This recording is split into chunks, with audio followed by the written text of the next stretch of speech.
Hey guys, welcome back to K&S Get Out. Spring, warm spring, it's here. Everything is turning green and it is gorgeous. Loving it. Gorgeous. I got to mow yesterday, the first mow of the season. I try to hold out until it's really worth it because it's a lot to mow. And I think I ran for about 3 hours plus and probably got about 85% of it done. It looks so good. Thank you for mowing. It Yeah, no looks so problem. good where you did. And I'm not going to say or tattle on ourselves that we get on the four-wheeler afterward and just drive around and look at it. And I tell Shannon stories about this part and that part. I know every square inch I mow now. I know where all the holes are that I need to fill. I know where all the big rocks are that I go ahead and hit and tear up my blades. Country mowing, a little bit different than that city mowing we used to do. But basically, I think what we're trying to do is some spring cleaning. And we wanted to get some stuff moved away from Shannon's garden area. That's the stuff. So I built a huge fire. Ta-da! I feel like I have enough stuff out here to burn a fire every day, probably for the rest of our lives. For sure. So I pretty much, when I see it, it's tempting me, I light it, we go. And what I'm doing is I'm taking this straw. It's actually very moldy. If you remember, we got about 155 bales of straw from a church event, and they didn't know what to do with it. And I just asked, hey, what are you gonna do with it? And they're like, I don't know, throw it on a fire or something. Boom. So we used that 155 all winter long. And I think we donated close to 32 to 36 bales to Chad, 6, 7, 8 bales to my dad, and then about 5 or 10 to other friends who had a need for it. Yeah. And we still had, I don't know, 15 or 20. And of course, we put them up around the bird run, we put them around the camper. So we were very fortunate and thankful that we had that straw. We didn't have to buy a single bale this past winter. That was a huge blessing. But that moldy stuff, the stuff that we didn't get the last bit of it covered after we kind of gave it all away and we filled up our hay storage, it got nasty, moldy. So I brought it all over here yesterday. I tried to hold my breath and wear gloves and not smell it. And it doesn't burn quite as completely as I expected. It's kind of weird. Now, if I could unbale it and stretch it all out and throw it all, sprinkle it, whatever, I have a feeling it would burn a whole lot better, but you can see it still leaves like these little stringy ash things. So I'm trying to take it slow. I've got a really hot coal bed. It's kind of hard to tell in the day, but I'm just going to continue throwing a couple on at a time, let them burn and finish out, and move on. Hey, what if you use the pitchfork, like undo it and just kind of like throw it on with the pitchfork a little bit at a time? Would that help? I think I just need to get a mask if I'm going to do that. It's pretty gross. When you start breaking it up, all the mold is in between. The smoke follows us out here. Probably don't want to be breathing that. I don't want to be in that. That's gross. So anyway, that's part of my spring cleaning project for today. I'm going to light as many fires as I can. And Shannon's got me all those piles over there in the woods. I gave you free reign to light all of those on fire. So Shady Acres today is going to be Smoky Acres. Our neighbors are going to worry. Shady Acres is going to be under fire. Well, yeah, I've got the sprayer on the back of the four-wheeler. The little hand sprayer thing might have dry rotted and cracked. So when you plug it into the battery, it just sprays right out of the handle. But you get a little more water volume from it. Ooh, this is the 10 to 15% I didn't get mowed. And I'll tell you who's happy about that. These guys. I was nervous because we've been getting them out to graze so much. If I mow everything, are they going to be mad at me? Wasn't really nervous about that, but they could never be mad at me, right? There's plenty other stuff for them to eat. So when you go to 11 goats, Hi, everybody. you get a talker out of that one. These two have started talking quite a bit. The babies haven't stopped. Hey, these guys haven't stopped talking since they were born. Hi, Bubba.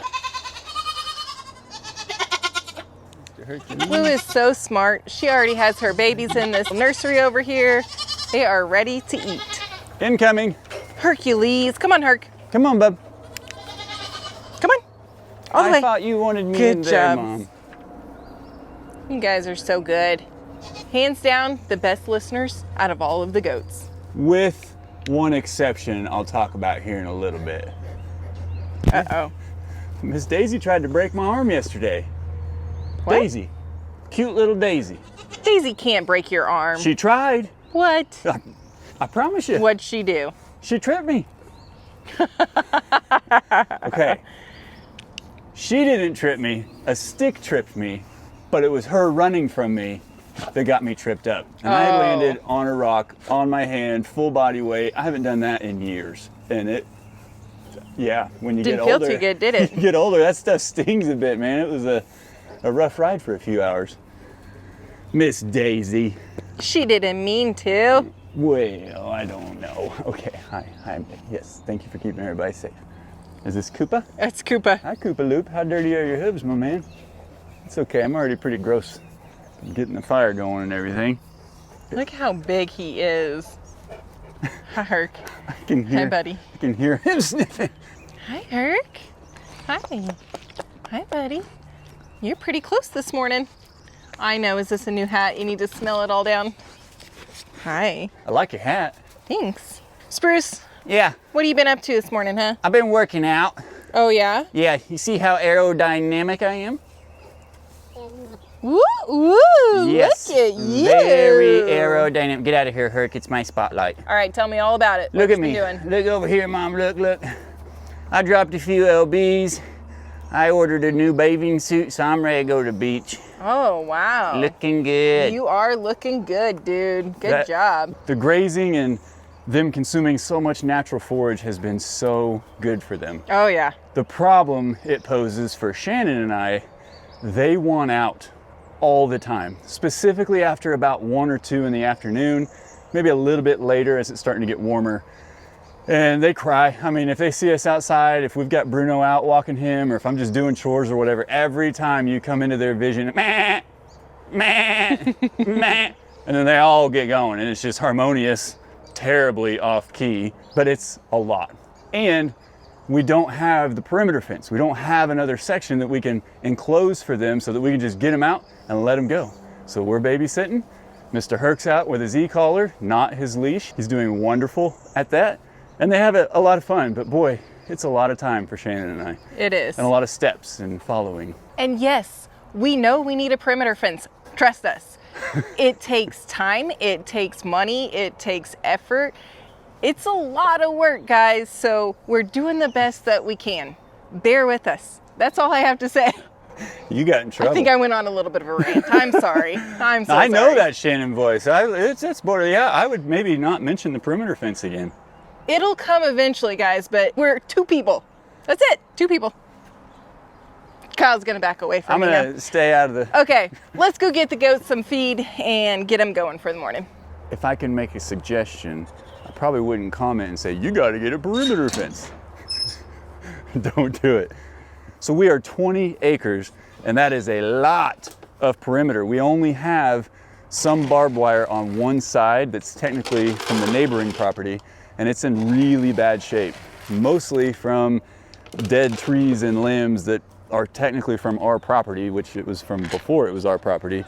And I don't know what that looks like. I got to look into, do I speak to the owner and say, hey, do you mind if I repair your fence, thus giving us a benefit? Or do I need to put up another fence like a foot inside of that line, which just seems really silly. So we'll get that figured out. But what would be a lot easier and way more feasible in a short time span is getting another electric fence. Just like this one, they're already trained to it. And I've got a lot of the actual fence line left over from that project. I don't have any of the posts, and I would need another charger.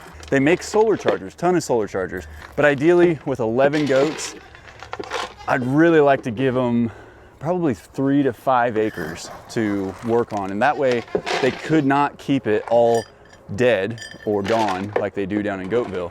Goatville, anything pops up, it's gone. All the coralberry, I've yet to see any leaves on any of it down here because they see it before we do and they eat it. You might see a little bit of green, and that's just grass. I assume a species that they don't like to eat. So I need to work with our rep over at Gallagher. We are partners with Gallagher. They sponsor the channel. They gave us everything we needed for this fence, the charger in the well house. But I need to get with them and just kind of get an itemized list of what we would need to make that happen. And then that would at least give us another place we could take them, know that we can leave them in there and not have to stay outside and babysit them or go, continue doing whatever it was we were doing. That would make them a lot happier. It would keep our feed costs down. It would keep our hay costs down. And it's all just a part of the learning process. You know what I'm saying, buddy? She's hurrying, she's hurrying. Not fast enough. You gonna throw a little fit? Part of the problem is, you know, I try to keep them out for 1 hour at least, which is a long time to be chasing and following goats around, and they're not too bad about it. And that's been a perfect amount of time up until yesterday. Got them out yesterday, they grazed, they were good, but when it was time to come up, I think Blue and maybe Luigi were the only two to actually come back in. Hey, if you don't get out of the way, she can't come in and feed you. Let's go. Come on, buddy. Not moving. So it took quite a bit of coercing, is that the word? Persuading, to get them back into the pen last night. And quite frankly, we had to physically move, I think, about 5 goats. And then I had to put the babies over the fence. And Blue, of all goats, Miss Blue, was actually the only one to just walk in without me having to push a little bit. We got our system. They know our system. They get impatient, but it works. Don't run into me, mister. So why I said Daisy about broke my arm earlier. Daisy, when they are grazing, Blue is weaning these guys so fast. Are you barking at Larry? Here, I can take Larry and Harry's and try to persuade them of me. Larry and Harry. Larry, get Larry, back. Harry, Larry, come on, guys. Harry, come here, buddy. There we go. Good job. Until we get over here. Harry, right here, bud. Are you making your bed, Herc? This is one of Herc's favorite napping spots when it's warm out. Are you claiming your spot before any of the goats can? I know Weege likes to go in there too. What's she doing? I think she's getting your stuff, buddy. Good job, buddy. Good job, buddy. We're getting down to the bottom of that last bag, and that means there's a lot of powder in it, which ironically is kind of beneficial because it takes them longer once they're done with the full pieces of grain to lick up all that powder, which keeps them from running over there and stealing their food. Look at that. Slim body now, buddy. And a lot of that too, guys. He's still growing, so he's getting taller and stretching out that extra weight that he put on. I knew what I was doing. Don't call me overweight.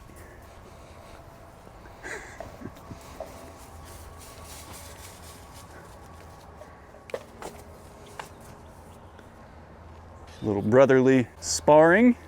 Look at that mohawk on this guy. I don't know that it'll ever get as long as Blue's, but maybe it will. I don't know. She got a real long mohawk. Thing will stand up a good 4 or 5 inches. Hair Bears is looking pretty thick too over there. I think Harry's gonna have pantaloons like Miss Blue. Like MC Hammer Pants, is that what those are? Yeah, we'll call them MC Hammer Pants. Pantaloons? Pantaloons. All right. I logged in to look at these guys on the camera system this morning, and the babies were all 3 there. Larry and Harry were cuddling here, and Spruce was either there or here. But it was pretty cute. Larry was laying on top of Harry, just cuddling. Straight cuddling, making his brother his own body pillow. Yeah, pretty much. Yeah, look at that fur coming in down there. I gotta block him so he doesn't go eat Herc's food. Oh. He's still tricky like that. Oh yeah, well, and it was down the other day. Herc finished eating and walked away, and she went over, started eating. Oh yeah. And it was a reminder, oh yeah, that's why Harry does it. Yep. Blue and Harry, the only 2 goats out here that will eat Herc's food. What you doing there, buddy? You checking out Herc's spots? Kind of looks that way. You guys are so good. Remember, Earl and Duke were banded a week ago today. It did only take about a day and a half, not 2 complete days, but a day and a half for them to come back around. You know, they're kind of skittish and they don't want to be picked up. They don't want to be loved on as soon as it happens. And I can't blame them. It would take me way longer than 2 days. But they're doing great. Daisy's been doing just fine, obviously, because she didn't get banded. She just got her CDT. And then we'll go back again here in a couple weeks. They'll get their boosters. And I believe we're doing Little Mario and Koopa's boosters as well. You know, just proactive measures to keep them healthy. I'm watching you. Don't think I'm not watching you. You're a sneaky little bugger. He's sneaky about We it. go the other way and he creeps over there. Oh, they pulled out a board up there. See that? Yeah, I did see that, and I didn't catch who was doing it. He just ripped a big one. Right next to you? Yep, he sits down, puts his hind end on the ground so that it makes a sound, and it's just. And He this says, guy, I just ate. boy, usually you give me a burp gurgle, it doesn't come out the other end. I forget about how long it's been now since he tore that back claw, but Herc is doing so well in here, and he's doing better. You know, the first few days we had some chase issues, we had some reestablishment issues, especially with the addition of the 3 goatlets and just him and Blue in general. But he's doing awesome. He is not limping, he's not showing any signs of pain, and he is working like a dog. Well, yeah, kind of makes sense, right? And when he gets out, he runs around, he has so much fun. He pees on everything Bruno even ever thought about touching, and they kind of play this game back and forth. He leaves surprises for Bruno, Bruno comes out and finds him, vice versa. We still have not got them out together yet. Bruno this morning was working on one of his toys, and it's one that for whatever reason it just gets him worked up. It's also one that stays out, so maybe Herc is touching it, then Bruno comes back and touches it. Anyway, he gets all worked up and he starts barking and growling at it. Herc only lets it happen about 2, maybe 3 times, and then he gives off a bark that even causes Nala to bark in the camper, and Bruno stands up, ears back like, oh, he's mad, and runs back up to the office or wherever Shannon is. Or it's pretty cute. But we are going to begin the meetup and the acclimation between the two of them. It's time. I think he's doing well enough that, you know, he's at least going to comprehend what's going on, and that way each time it builds on itself until we have some sort of solution where hopefully they can be in the same space at the same time without fighting. We'll find out. What are you guys doing in here? Staying out of the sun for a minute? Miss Daisy, you are just like your mama. Hi, Daisy. Good girl.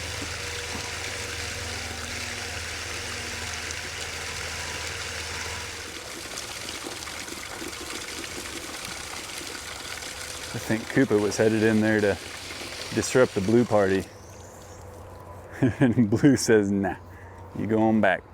Sometimes Mama will step in for her boys, but these boys are now big enough and agile enough that they kind of fight for themselves. But you notice who she's going to tell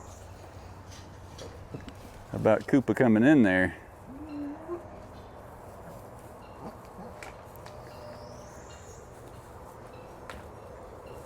Look at that mohawk.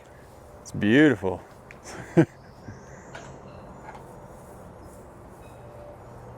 Tell her, Bluesy. Yeah, she's going in there to your babies. You gonna let her do that? She will not.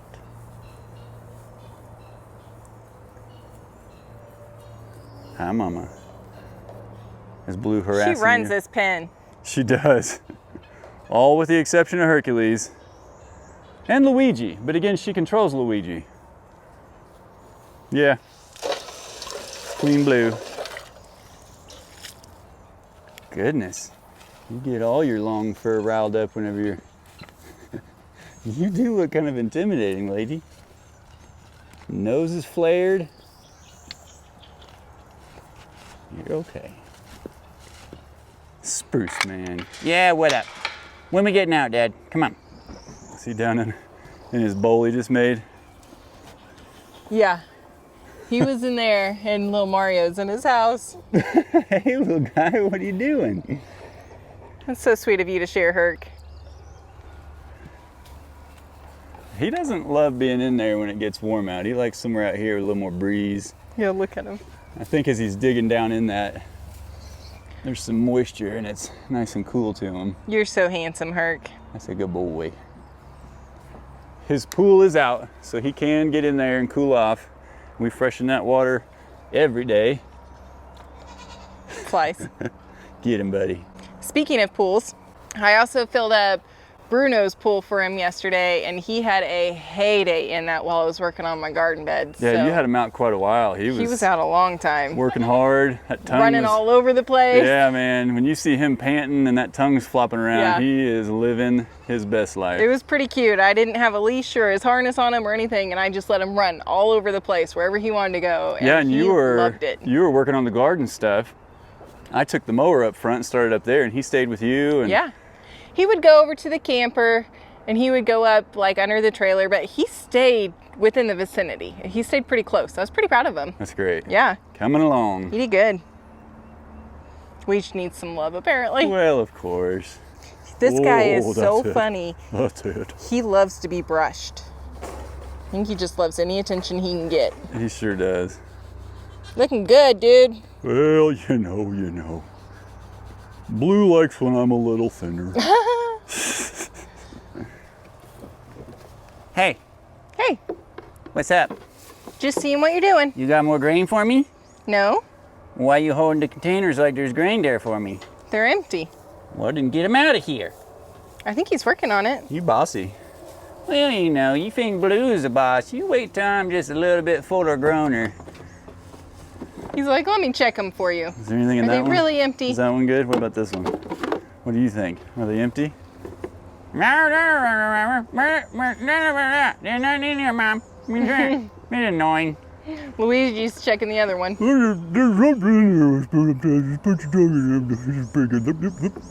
You guys are weird. Or maybe it's me. You didn't even get it, you goober. Here. Look at that powder right there.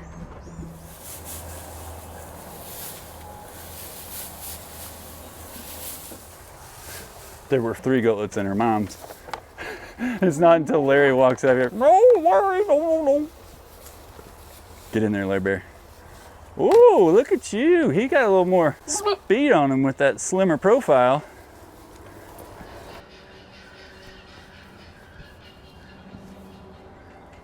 All right, goats are good.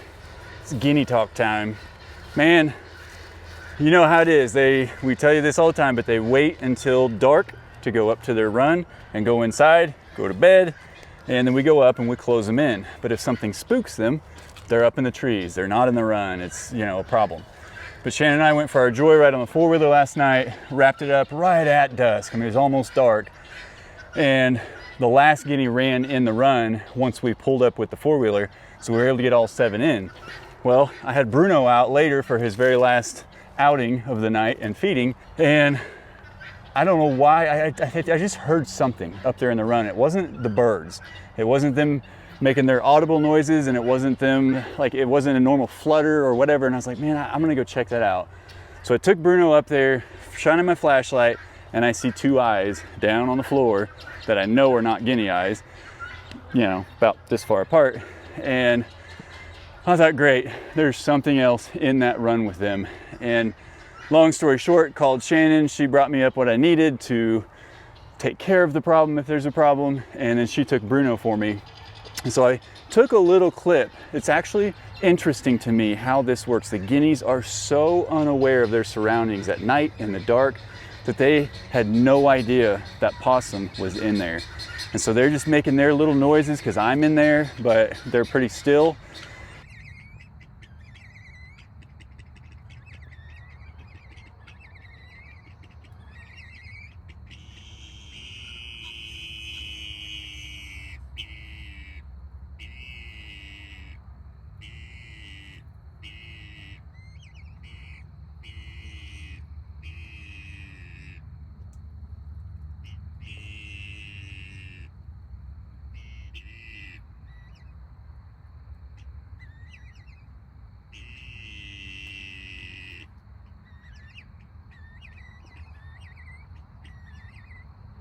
I stopped that clip before I decided what to do, but I was talking to Shannon about it. I said, I like possums, kind of. They can carry disease, but they eat a ton of insects, ticks included. And so I wish I could keep possums out here on the land. The problem is we've got guineas, and we are doing everything we can to prep for chickens. And there are instances where if those guineas realize that possum was in there, they'd come down off their roost. If he makes it over to them, they are then potentially at risk of him killing him. And a lot of times, you know, he's not going to eat him. He's just going to kill him and move on. So I took my freedom stick over to the possum. He was back in that corner like you saw, and I poked him. And I thought, well, maybe I could poke him and he'll run out. No, don't poke a possum at night. They turn around, show you. Yeah, I know. Oh my god! Can't even don't believe, poke a possum at night. I can't even believe this is a story of our, like, this is real life, but yeah. So I poked the possum, and there's all the guineas are right there at my left shoulder. I'm around the right side of what you just saw. And boy, when he turned around and hissed and showed his teeth, that guinea that was immediately left right there, then realized I was in there apparently and thought maybe I was a problem, and she's attacking me, and I'm getting fluttered on, and I'm like, hey, hello! I'm trying to holler and let them know, hear my voice, know it's me, but they're so blind that, yeah, no, I was the target. So I think I got attacked by about 2 or 3 guineas. Nobody drew blood. I think there was nowhere for them to go. I did leave the run door open at that point so that the possum, if he chose to run out, would run out. That didn't work. So I think 3 of the guineas, probably the 3 attackers, they all got out of the run. The other 4, including Gray and I believe the other male, got down, kind of went toward the door and waited. And I was able to knock out the possum, and those 4 stayed in there for a while, and then it was on. Shannon and I, with my little headlamp, I'm putting my hands right in their face, you know, and had to walk them back up, and it took a little bit, but they all went back in. So I don't immediately go to possum eradication, but this time we made the decision. Shannon made a good point. Hey, we're gonna have chickens out here. Like, we've got to keep these things from killing our birds. So a good structure for them will come, which leads me to my next point. Yes, we do want more guineas, and we now have, make sure they're not watching, we now have a growing nest. I don't want to go too far in there, just leave my scent off of it all. But Shannon's been counting. Day before yesterday, there were how many? Day before yesterday, there were 16. As of last night and this morning, there were 19. Okay, so we think we have 3 layers. 3 hens. Okay. Yeah. And they are clearly not bothered by us knowing where that nest is yet. But obviously, if you leave those sit out, they will go bad. And or one of the hens may get broody. Based on all my research, it's not a common thing, and they're not good at it. I mean, they will try, and if I remember right, I believe the males even do some of that. Well, that's what I was going to say. From what I've read, the males sit on the nest and stay with the eggs, but they don't do it until they're ready to actually start like hatching them. And then the mamas are terrible mamas. So if we want to have more guineas, I think we need to incubate them, but I'm not sure we're quite ready for that. So we've got to make some decisions pretty quick on what we're going to do with their eggs. Yeah. So we were just talking about that before we started filming this, and I've got this was the brooder I put together for the guinea keats and the turkey poults, and it worked fantastically. Now, it has been out in the weather. We've got a little gappage there, but that's nothing that a chicken or a keat or anything could slip through. My plan was to use this for the chicks, which I'll probably be getting soon, very soon, just because they have to spend so much time in there. And then, just like with the turkeys and the guineas, we'll graduate them to that small coop, and in the meantime, I'll be working on the coop where the fire is right now. Issue with that, I don't want to raise keats with chicks. It's actually not recommended. I forget the name of the disease. Don't correct me if I'm wrong. It's like blackhead or whatever that chickens can give to guineas and turkeys. And so I do want to raise the chicks by themselves. You know, if we got to move forward with incubation on the guineas so that we're not wasting eggs, and we can give some away. We've got friends that are interested in eating them, and we're going to eat them. Herc gets one every once in a while. We still have not tried them yet, though. So those of you who have asked if they taste like chicken eggs, we don't know. Yeah. But the fun thing is, Grandpa Doss Farms, Dad, he brought me 2 dozen of his farm fresh eggs. So I actually have 24 of those chicken eggs, and I'll show you a comparison of the 2. And maybe in the next video, I'll go ahead and crack them open. We'll throw them on the Blackstone and just kind of see what they look like when you scramble them up, and do a little taste test ourselves, and Herc, of course. Oh, of course, Herc. He's got to have some. So yeah, decisions have to be made. She's been working on the garden. I've been trying to get the chicken coop place ready. And all the while, we've been raising a puppy. You ever raised a puppy from 4 weeks old? Be realistic. Think back to when that puppy was a puppy, or if you're doing it now, you know it is just a cyclical time suck. That's the word that was coming to mind, but you know what I'm saying. Like, it everything you do, every time we eat, every time we go to church, we go out, whatever, you know, you got to be thinking, okay, when's the last time he was out? When did he potty? Because the more you let them, you know, mess in their crate, if you're crate training, the more of a problem and challenge it's going to be to get them over that hump. Would you agree with that? I agree with that. Very much so. So I'm not trying to make excuses for the lack of progress on some of these things, but it does take planning. We've never done any of this before, aside from raising a puppy or two. So bear with us. This whole homesteading thing is all a big process for us to learn. Yeah. And the whole time management, because we don't know how long things are going to take to get done. So like I have now for 3 days been working on filling my garden beds. And she's doing great, but she's holding out on that footage. You're going to see it all, but we're holding out so that can actually be a compiled video. Yeah. So that if any of you are interested in how we went about it or whatever, you can learn from that one. But yeah, land management even in and of itself, especially since I've started doing the controlled burning, I'm madly in love with it for so many reasons. A, I like fire. 2, that's right, I'm gonna do the A and 2. That's not funny. I also, I do truly believe it helps with the ticks and the pests and all of that stuff. Also, we will have more growth in there now. There's already more growth in there. There's already, yeah. I think I've done that one, it's been over a week and a half, and we've had 2 or 3 rains, one of which was like 2 inches of rain on top of it. So pretty much most of the ash is gone. And now that ground, aside from the canopy not letting sunlight through, but that ground will now start to flourish and grow more things that the goats can graze on and, you know, just be prettier. That's part of it too, right? I mean, there's nothing wrong with wanting this place to look like a park eventually, right? At least part of it, yeah. By the way, I have to spotlight something real quick. Kyle's done a lot of work on this area up here. So if you kind of look up here and see how green it is, guys, that was trees. We cleared all that. It was like tons of overgrowth, underbrush, just weeds growing up everywhere. And it looked like that. Yes. Everything on that side of the wood line was right here. There was another wood line that started right past the straw bales, and it swooped down around. It cut back up by that big oak beyond the box blade there. And then where the office and everything is, it was as thick right there as it is out here. So my point to that is the fact that we have grass out here and we have like what kind of looks like a yard, that's a big deal. That's been 2 years in the making. And it's still not like perfect. We have a ton of rocks to pick up. Yeah. But that's how long things take to evolve whenever you're dealing with raw land like we are. It's not an overnight thing. Well, and we've had to learn. Isn't. Yeah. You know, I had 1/4 of an acre in the city with one tree that we planted, and I learned yard. I learned yard. Yeah. And it was so much easier Yeah. to make changes and do things to it than it is this out here. But yeah, you put all that together, and yes, it is quite the time investment. Yeah. So like some of the things we do are just things that you can't even see. Picking up rocks and sticks and Yeah, I know exactly where I got all the wood for that fire. Now, whether or not the people on YouTube can tell that, I don't know, but you just got to keep at it.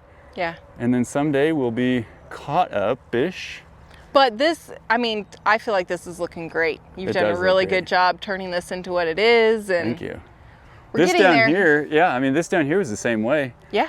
The house that sat here down to the propane tank that's just on the other side of the shed, that was all that was clear. That right there, this back here down to where the barn was, the chicken coop, this was the only clearance on the land, and it was not clear. There was a lot of brush and everything, but again, the wood line was right here, and that was just as thick. And I came in with the skid steer and a big front brush cutter.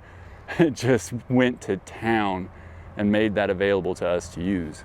All right, so I'm gonna hit up Retired Ralph's Rental Emporium and ask him about his incubator and see if he has a need for it this year, or if maybe he would let me rent it. I mean, he has a lot of chickens right now. Yeah, and we have a lot of guinea eggs. I mean, not just the 19 in the nest, but we got some up there on the deck box, and Yeah. there's not gonna be any harm, at least in trying, you know. We'll eat some, of course, but throwing some in an incubator, just going through the process. There's different people with different success rates based on how they do it, so I'm sure we'll go through that too. And I don't want to pull the eggs from where they're nesting too soon. Yeah. Because I don't want them to move their nest again. Sorry, wasp just did fly around. Are you sure it wasn't a butterfly? 100% sure this time. I'm gonna keep moving on getting this chicken coop ready, or chicken coop area ready. Out here with all the slopes, there's a lot to it. I've got to do it right from the ground up. Once I have my level place to build, I can go much faster. I don't have to think about like, okay, how do I put rocks here and then put rock on top of that? And so that's really my big struggle here, and it's frustrating. It's a lot of hills, but it's okay. Just know if you're gonna do something like this, if you are not on flat level ground, pay close attention in the beginning to getting your spot level, then move forward. You'll thank me later. Yeah, I promise. Well, guys, we love and appreciate each and every one of you. We thank you for coming on this journey with us. And as always, we'll see you in the next one. Bye.